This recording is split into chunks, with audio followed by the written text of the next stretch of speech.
for keeping the faith, and for being the oldest and the most effective organization, and for maintaining the tradition of this kind of duality. A duality where you wear your identity with pride, and you combine the authenticity of your origins and culture with adaptability and effectiveness in your chosen home. And I'm not going to give you any cliches about being, you know, the bridge and the ambassadors and so on, but I can say that you exhibit and you embody a sense of engagement, a dynamic of involvement, of grasping bilingual and bicultural nuances, and of reconciling narratives, and of forging shared perceptions, and a discourse of mutual validation and mutual inclusion. You have crossed the divide, an important crossing.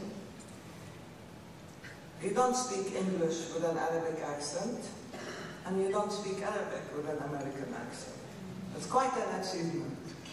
And it's not just linguistic, it's a mindset, as I said. And you have stretched both your linguistic and your cultural comfort zone to embody this adaptability and this sense of being at home in both languages and cultures. As such, you are uniquely placed to understand the urgency and gravity of our current realities. And I gave you a heavy dose of that this afternoon, those of you who showed up to the political panel. And those of you who are still waiting to hear more politics, you must be gluttons for punishment. You've heard so many speeches and now you're going to hear some more. And this afternoon we had quite a candid exchange of ideas. And I believe that you also will be instrumental in the process of transformation that we are looking for. This convention, I know generally annually on the 4th of July. And I know it's not just because of the declaration, because of Independence Day in the US, but it's also very convenient because it's a holiday, it's a vacation. But I just hope as we celebrate the 4th of July that sooner or later you will help us celebrate the 15th of November as a day of real independence, not just symbolic independence. This is what we all deserve and look forward to. So maybe you can hold your convention at home on the 15th of November, when Palestine is really independent and free.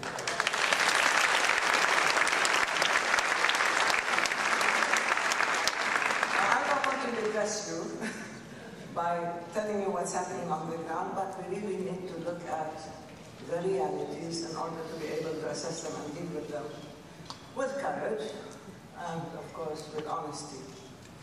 On the ground, we see an increased settlement expansion. This whole issue of resettlement fees, you all know, is a sham. It certainly is a deception. Because when they talk about freezing the settlement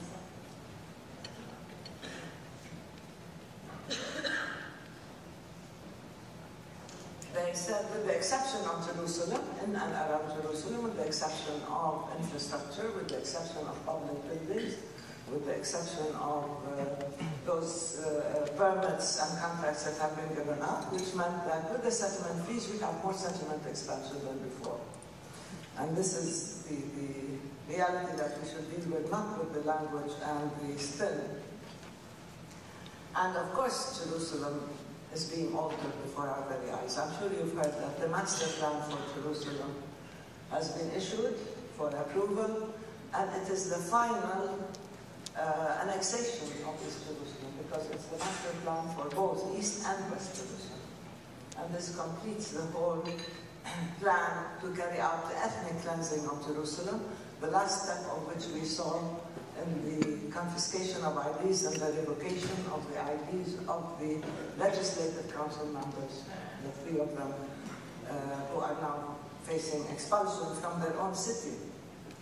And as I said when they asked me a couple of days ago what I thought of this, because now they declare them illegally resident in Jerusalem. I said the only illegal presence in Jerusalem and in Palestine is the Israeli occupation presence.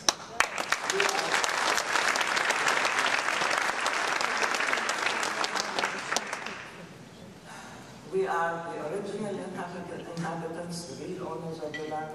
The culture is ours, the history of ours, regardless of attempts at confiscation. And we have seen lately what is being done in a blatant cultural and identity theft. When Israel declared that the walls of the old city, that the mosque what's his name? Not Mosque of Omar, no, the mosque in Bethlehem, Bilal, yes. Plus the mosque in Hebron, that these are Israeli cultural sites, heritage, and they included them on the list of cultural sites. So it's as if Israel is not only stealing our land, but is attempting to steal our identity and our culture and our history. I said it's not enough that they stole hummus or falafel. And people wonder why we get so upset when they do that. Because it's part of our culture. And now there's a study, lately, I don't know if you've seen it, I'm going on and on, but a study trying to show that there are no Arabic names in Palestine. That even the Arabic names are distortions or are based on original Hebrew names. So there was a counter, of course, article by Israelis who said, and this was a linguistic professor, I think it's a Hebrew linguist, and there was a counter study saying this is a very clear distortion of academic integrity, of scholarship, of research, in the service of a very distinct political agenda of expropriation, even of now our language and our geography. Anyway, all this is happening simultaneously along with the East checkpoints and the fragmentation of the West Bank. It's not just Gaza that is under siege. The West Bank is still under siege, and I'm sure you've seen it on your many visits. And we still have ongoing incursions, ongoing detentions, and still assassinations. And they talk about the Palestinians as being engaged in provocation and incitement. Every time Mitchell comes, or every time there's a mission to Obama, and on the 6th Netanyahu will be here, he complains that the Palestinians are engaged in incitement and provocation.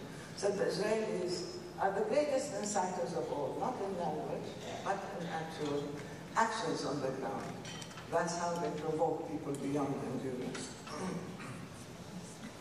And Gaza, as you know, is still under siege, under a very strict blockade, which must be lifted. We're not talking about cosmetic changes. We're not talking about improving or easing the blockade. We're talking about absolutely lifting the blockade, and not just opening the Rafah crossing point, but all crossing points to Israel and the corridor to the West Bank, because Gaza is part of Palestine. It cannot be made part of Egypt or subject to Egyptian entry and exit only, and separating it or severing it from the rest of Palestine in the same way as the West Bank cannot be the responsibility of Jordan and cannot be made to be annexed administratively to Jordan, as some Likud are advocating now.